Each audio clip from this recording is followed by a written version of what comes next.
Okay, hello everybody. It's been a while since I've posted any new video tutorials, and I have a couple new designs for 2025 that I wanted to do tutorials on. This one right here, if you're someone who has been a fan of mine or been around and seen my designs, I made this design at the pond originally back in 2017, and I had it in a different color. And when I went to do these new fabrics that I did for 2025, the Summer Zen collection with Hoffman California Fabrics, I was thinking about doing a dragonfly, and I thought, I have that table runner I made in 2017, and I really like that one. And the problem I was having is some of the fabrics have been discontinued. So I was going to drop it, and I thought, well, maybe I'll revise it. So this is the new version, a little different, but I think it works really nice with the Summer's End. So this is the kit. This is what you get when you get your kit. And I'm going to go through the process of putting it together. So let's get started. The first thing you want to do when you open your kit is get your pattern out and follow your instructions. The sewing is very minimal on this one. You're actually just going to cut your lotus print, which is this one here. You cut a square. Now, if you're using something that is not this particular piece or not a directional piece, you only need one square. Then you cut it on the diagonal and you get your two triangles. But if you're using a directional print like this one, you're going to cut two squares because you need the lotus design to be upright. So on this particular one, we're cutting two of them, cutting them on the diagonal, and the top piece, which would look like this, is going to be, no, wait, is that right? I don't even know if I can do it correctly because this is the right piece. So it'd be flipped. It's going to be upside down. So you keep these bottom pieces with it upright, and we'll put those on later. You're also going to want to cut your binding, have that ready, and your water background. Now the water on this particular one, which is this swirly design, it's also directional. So if you're not using a directional piece, it tells you if non-directional, you cut a 15.5 strip, and then you cut that to 15.5 by 41.5, and you trim your angles as shown here to 45 degrees on both ends. Because it's a directional piece, we're actually going to cut the 41 inch, and then we're going to cut it the 15.5 this way. So you end up with actually a whole extra big chunk if you're buying fabric yourself. In the kit, you get, kind of only what you need for your one piece. But if you're buying your own fabrics and it's directional, just keep that in mind. But if you get a kit, you don't have to worry about it. It's already ready for you. Then we're going to, we have a laser not machine. I have a laser machine. I have a laser kit, so I don't have to trace anything. But what I do want to do, because I'm not doing the tracing and cutting for this one, I do want to go through and I want to label all my appliques. So you're going to notice I'm missing some pieces here, but that's because in order to finish this design in the tutorial, I had to do one side of it already. So we'll get to that eventually. But you're going to want to label everything. So you'll see that like this one is a little busy, but we have a cattail here and a cattail here, piece number 2 and piece number 1. And I want to label it 2 and 1. Now you have this design on both ends, so you have 2 sets. So I've already used the first set. So this would have been 2, this would have been 1, 2, 1, and you just want to go through, label everything. So up here where we have our dark green grass, here's my dark green grass. Again, I've already used the first set of them, but you want to label, this one's M, this one's A, L, E, G, and then a repeat of the second set. Once you've got everything labeled, you're ready to start doing your arrangement. Now, for us to be able to do the arrangement and you to see it well, I'm going to do it sideways, so I hope that's not too distracting for people, but we're going to just jump right in and get this end done. So once you've cut everything out, you're going to lay one end of the water background over the layout guide, which is this here, lining up the angle with the straight edge, and arrange the appliques in the following order. So you'll see that there's a dashed line here. That's where your seam allowance is. And then you have this straight edge here. And so what we're going to do, I'm going to take one end and I'm going to line it up with my straight edge. Okay, now I can see through this.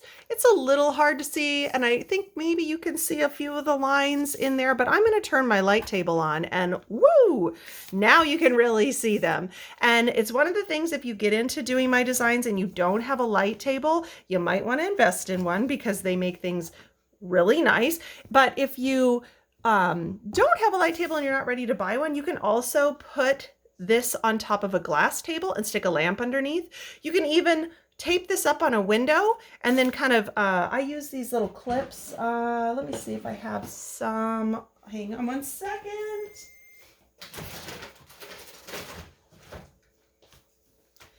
These little clips right here are great for clipping.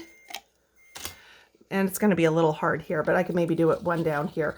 You can clip to this edge, and I would, if I was going to use them, I'd probably trim my paper there so that I could go and clip this on. But it's just, or you can even tape it.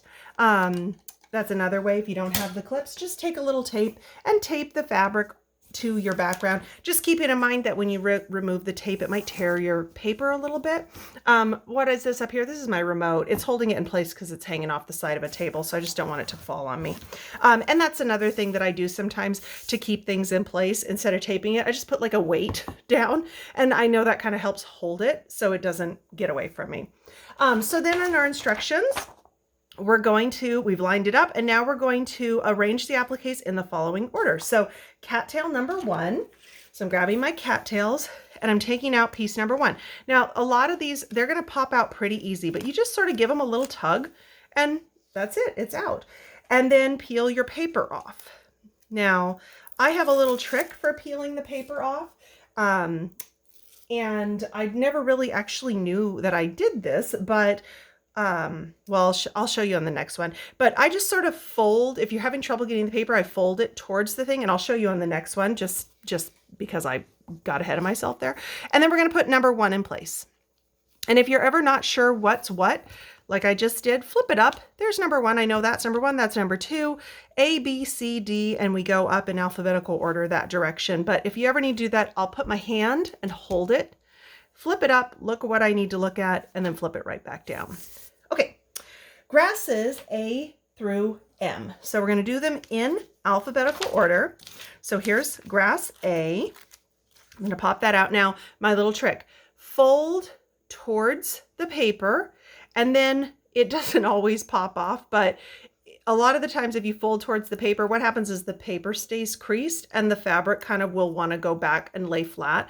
So it sometimes will just pop right back where the fabric lifts off, or you can kind of use your fingernail and just kind of scrape at that edge and it will fall back off. And then peel the paper off and lay piece A in place. Now we need B, which is in this little dot print. Grab B, fold, and kind of scrape against it. And then now I can get my nail in there and peel that one off. So there's B. C is also in the dot. And you see that they come out pretty easy. If you ever have a piece that is holding in or kind of sticking for some reason, maybe a thread is caught, and sometimes little threads will hold out. I don't know if you probably can't see that. There, maybe if I go like this, you can see that there's a little thread right there hanging out. If you don't have to do anything, but if you don't like them, just take some thread scissors and snip it off. So here's C. Now D is also in the dot, and D wanted to have a couple little threads, so I'm just going to snip those little threads off. And if there's something where it's like, the way that the laser machine works is it basically does these little perforations of heat that burns through, and they're very tiny. And sometimes for some reason, like a thread, it hits it in just a direction that it doesn't quite cut it. And if you ever have where something is kind of sticking, just use those thread scissors to snip it right out from the sheet. Okay, so I did D, so now we want to do E, is back into this dark green. Fold that corner over, kind of press, there we go.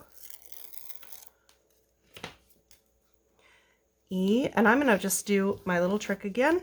Flip it up. Here's E, and then I know F is right there. It's a little hard to see because that dragonfly is on top of it. So I'm just gonna,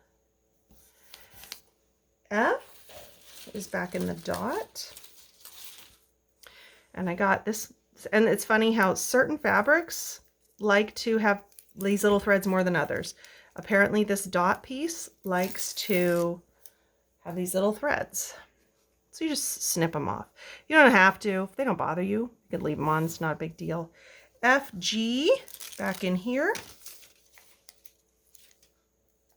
And it's important on some designs more than others that you do them in order, because like in this case, G is going to go down and then H actually lays on top of it. So if you were to put down H first, it's going to lay on top of G, and I mean, it'll probably look fine in this instance, but on some things, especially in animals, you really want to make sure that you are following the order, because the order is specific to make the design look correct. And so there might be, like, for instance, in an animal, you might have to lay piece A down and then piece B comes down, and maybe piece B has the fur edge to it. And so they're always going to overlap each other a little bit. And one, you know, B will be the one that gives you your final edge over top of A. So if you put A first, you might end up with like this rounded thing that doesn't look right.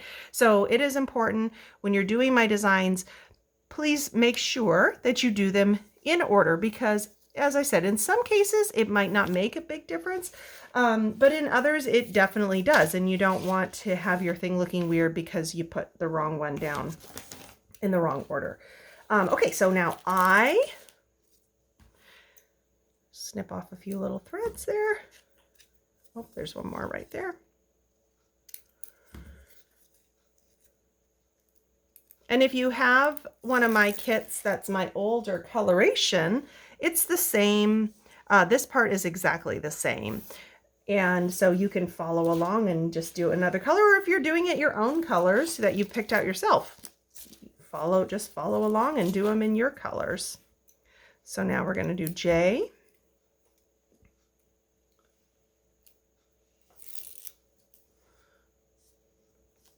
And then K is the last one in this dark, or no, in this dot. So that's finished.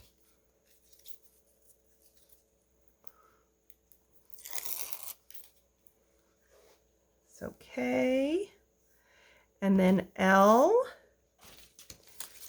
is in the dark green.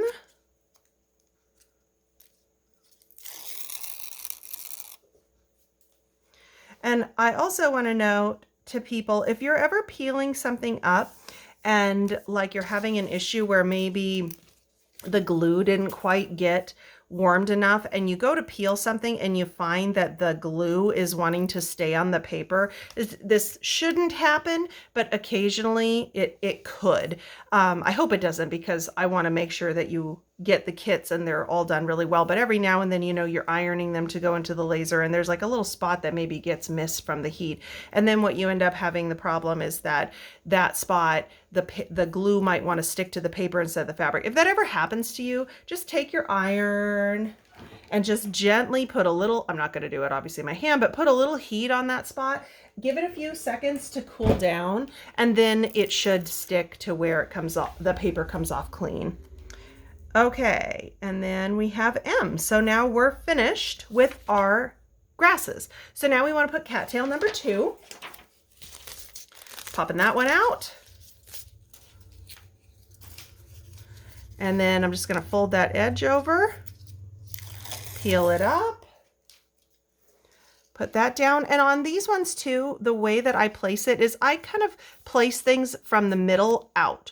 So instead of starting like way down here and bringing this up, and maybe this body of the cattail doesn't quite go, because these long skinny pieces, you don't want to stretch them, but when you peel even the paper off, sometimes it can stretch them a little bit, and over a long period of space, it can stretch, you know, even 1/8 of an inch and make this part here be off if you start by putting it here and going up. So I always kind of, with all the appliques, start sort of in the middle and go out. So with this one, I put the body of the cattail in place and let the stem and the little point lay out and it goes right to the edge. It goes right where it should. So we're good. Next is putting the small dragonfly. And he's just hanging out on this little cattail number 2.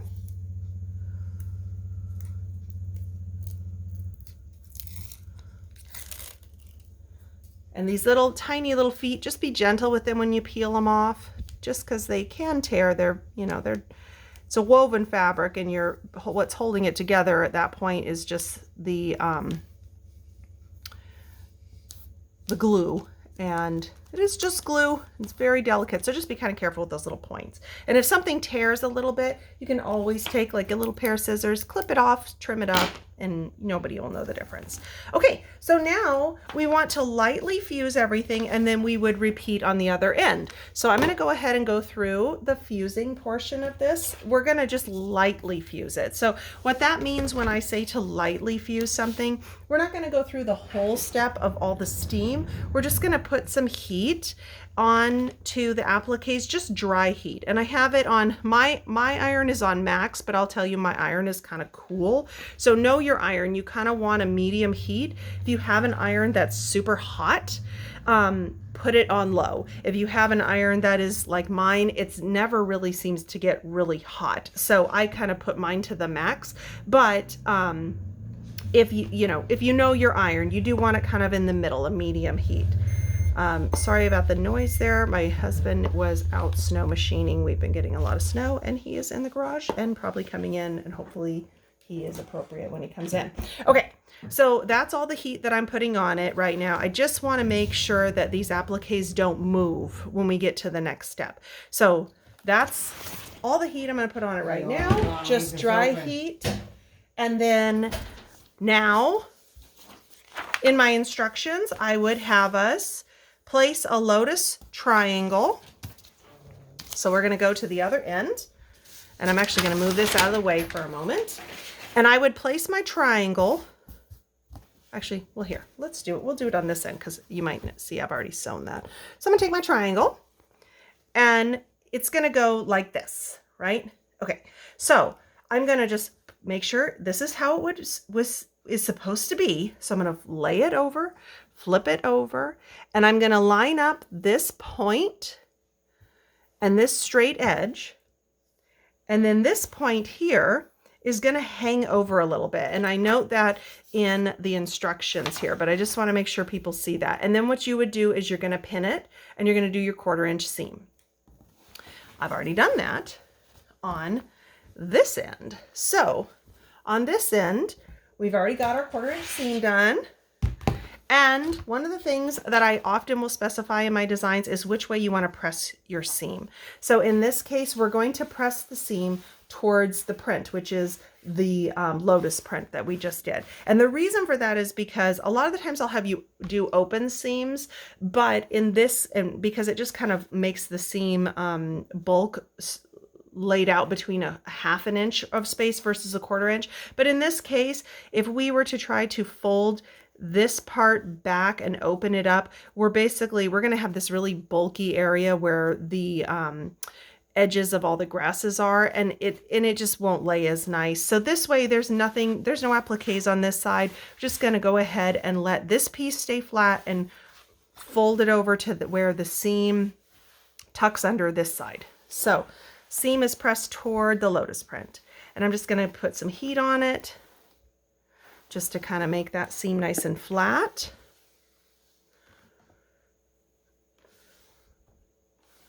Okay, and now that we've got our seam nice and flat, the last part is to arrange our dragonfly. And of course you do this on both ends. So let's go ahead and arrange the dragonfly. So I'm going to put this back on. And now what I'm going to do is I'm actually going to line up just with the bottom corner and the side corner, but also this dash line. This is your seam line. So if you want to line up the seam, but usually what I just do is I just worry about it being centered on these out exterior lines, but either way is fine. And then you're going to take your dragonfly, your big dragonfly, peel the paper off.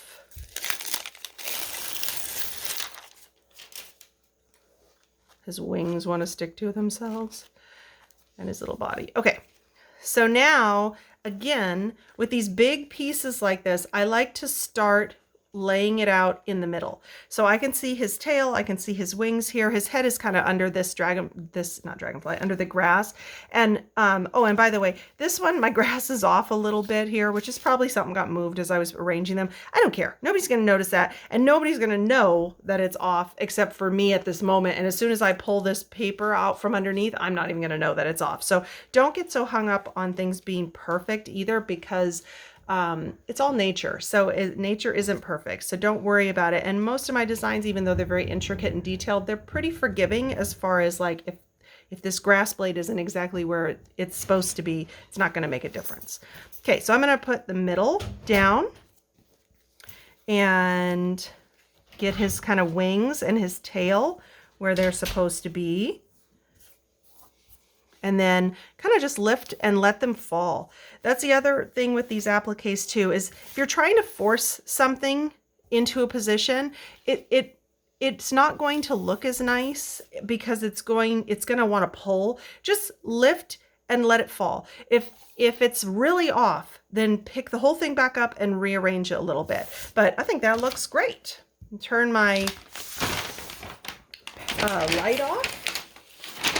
And now for the final fusing. So this end is completely ready for final fusing. The other end, I got to sew and I'll finish that up after the tutorial. But for now, let's go ahead and go through fusing, permanent fusing.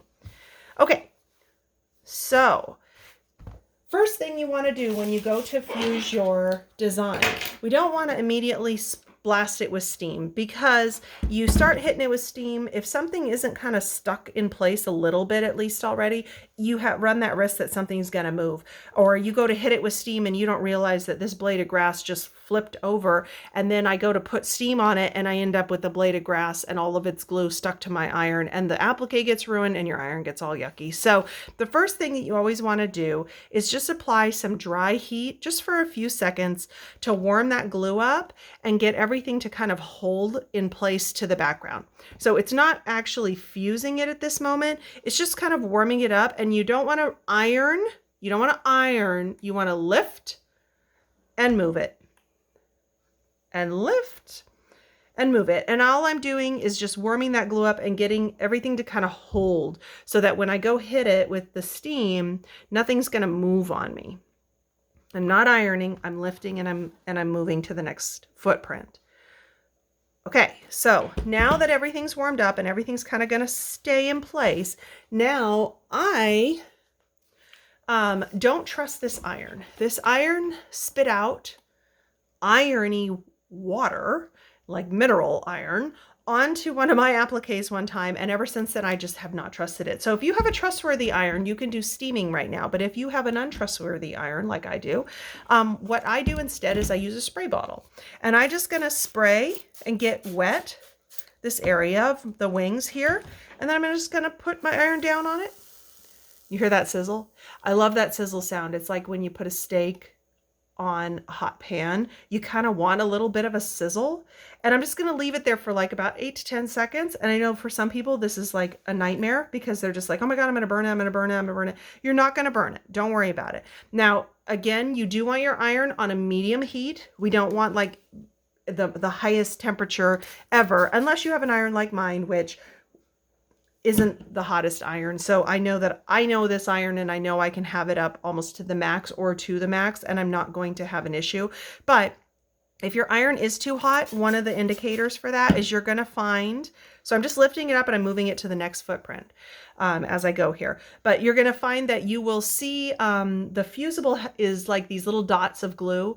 And if you see on your appliques a little dots all over the place, that is an indication that your iron is a little too hot and you need to turn it down. So turn it down, let it cool a little bit before you proceed, because it's overheating your glue, and I call it frying the glue. And then the glue doesn't really stick like it should if it's gotten too much heat.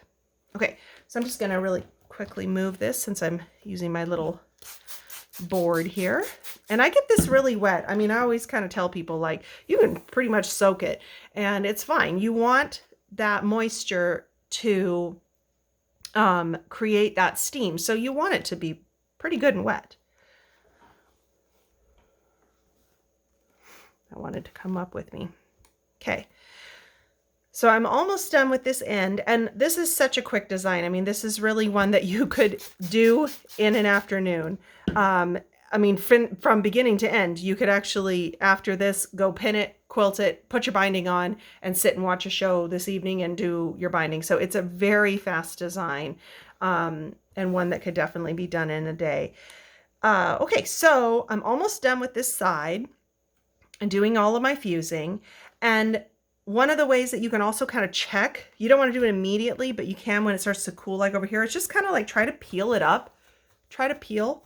If your edge is staying stuck, you're good to go.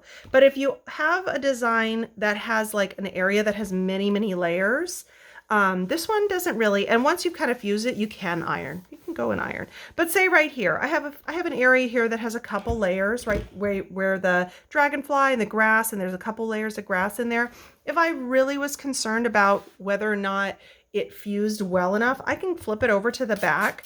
And on some of my designs, I even recommend go ahead and fuse it from the back. And the reason that you want to do that is because you want to know that